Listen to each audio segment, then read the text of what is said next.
For those who don't know, that was Queen. Okay, that was Bohemian Rhapsody. So, today, okay, we are moving on to actually 4-3 in your notebook.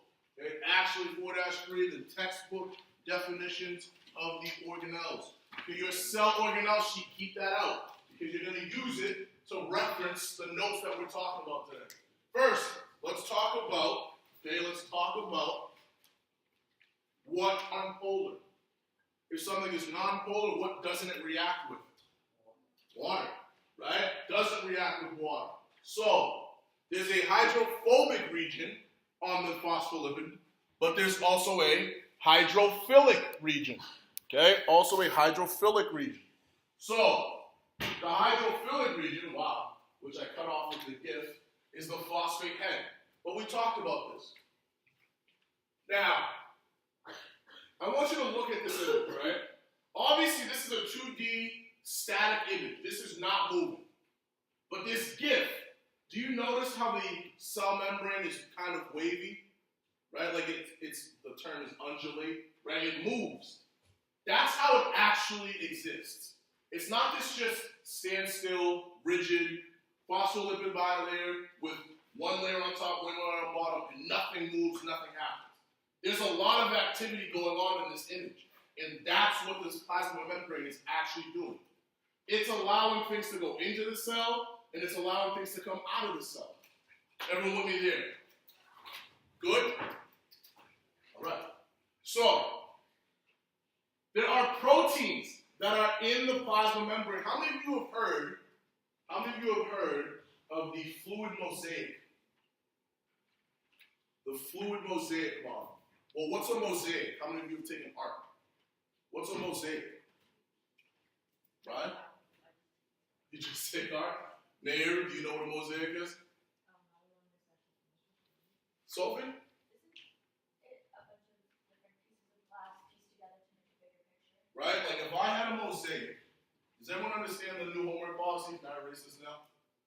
Okay?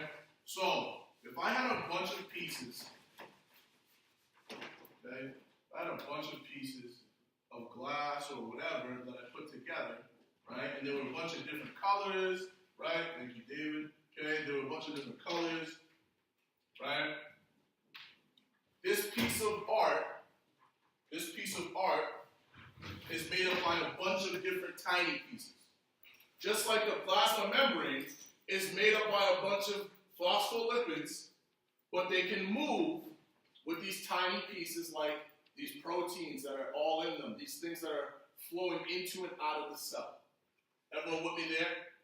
The mosaic means that it's not static. You know what static stretching is, right? Static stretching is like when you hold. Static imagery is when it doesn't move. This is why GIFs are important. They show you the motion of something like a plasma membrane.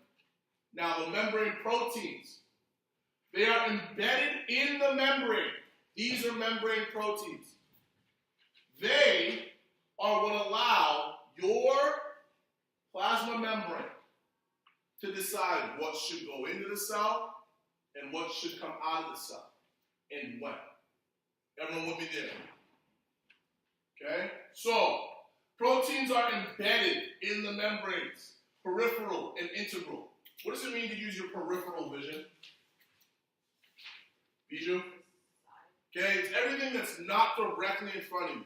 Peripherals, I can see Bijou, I can see, I'm pretty sure that's Jill, right? I can see even if I don't look directly at it. Everyone gets that much. Now, integral means that it's all the way embedded in both layers of the plasma membrane. Everyone will be there. Peripheral means that it's only on one side. Just like if you're using peripheral, you're only using the sides of your image. Everyone will be there? So, integral can extend through both sides of the membrane, and it's used to identify, transport things into and out of the cell.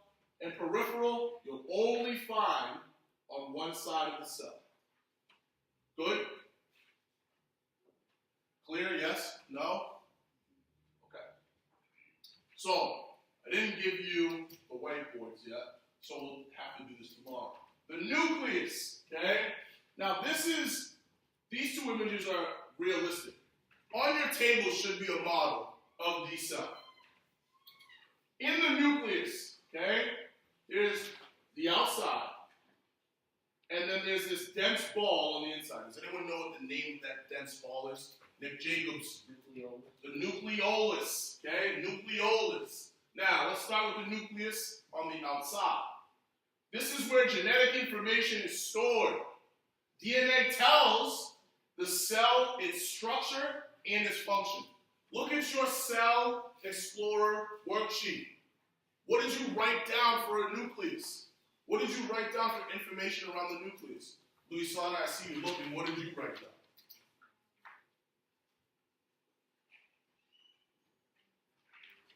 Say that one more time.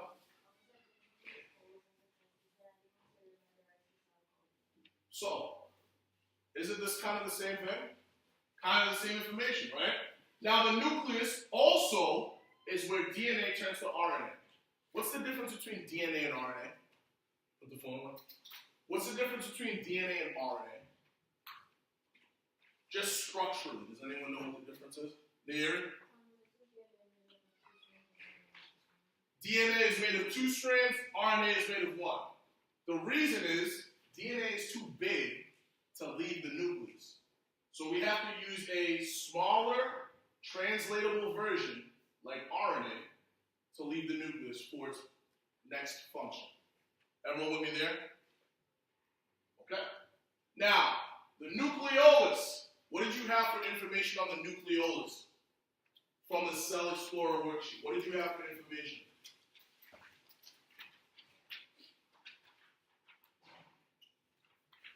Nick, do you mind? Or Nairi, I saw it to see you. The nucleus is a red spot in the middle of the nucleus that is responsible for making ribosomes and build proteins. So, when you look at your model, there should be a protruding or different colored, denser area inside of the nucleus. That area is the nucleolus. Okay? With that area is where ribosomes come from. Ribosomes are like the construction men of the cell, or construction worker of the cell. And I'll tell you why shortly. Now, this is where ribosomes are created. In here, they're made from transcription, and ribosomes are just these RNA proteins, which we'll see over here. Okay? Ribosomes are these mRNA proteins that synthesize protein. Do you know what the word synthesize means? Does anyone know what the word synthesize means? Okay. You do? What is it? Bless you. Who understands it? Nick. I'm gonna guess it means process. Not a bad guess. To synthesize means literally to build or create. Right? So, the process itself is that building of proteins.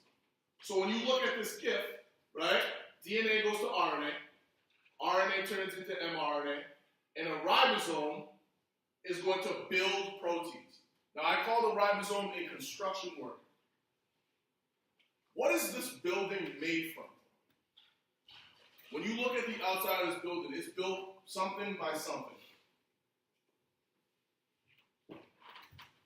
Material. Sophie? Bricks. Now, inside of the nucleus is not where proteins are built. Ribosomes build proteins.